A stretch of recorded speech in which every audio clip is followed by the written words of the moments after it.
Floresinator. So Floresinator, let's see. Okay, start over. This is a project now. The first one was called Bollinator.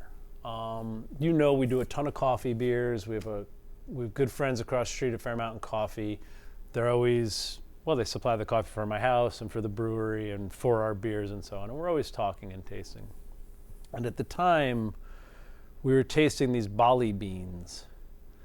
And we were talking through these kind of neat, rich, like aromatics, not flavors, aromatics of dark cherry and some nuttiness, like hazelnuts and pretty chocolate tones, and that the coffee itself had like a sweeter aromatic profile. And as we were talking through them, it occurred to me these were the same notes you get from a really well-constructed Doppelbock.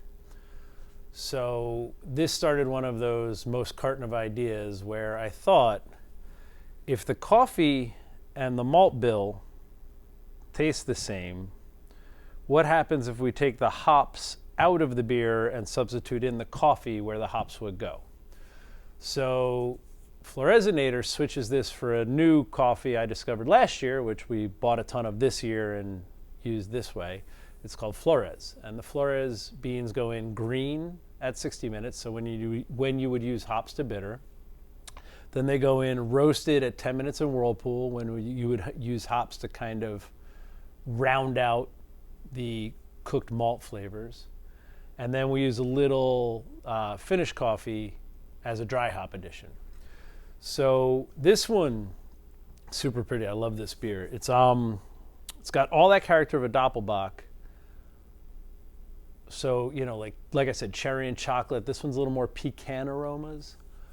And the coffee's in there. So the problem is, if you think this is a coffee beer, it isn't. And if you think this is a Doppelbock, it isn't. It's this thing we've kind of come up with.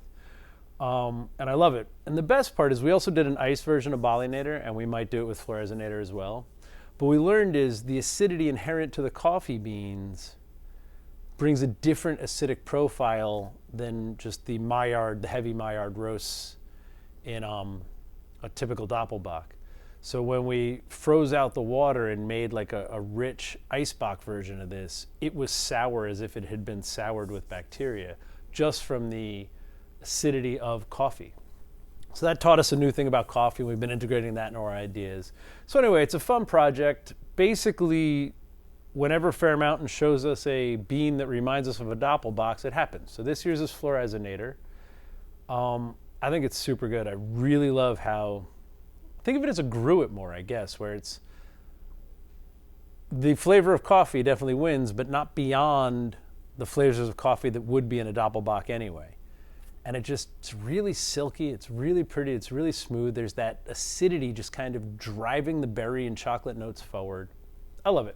I hope you love it. Come in, taste it, tell us what you think.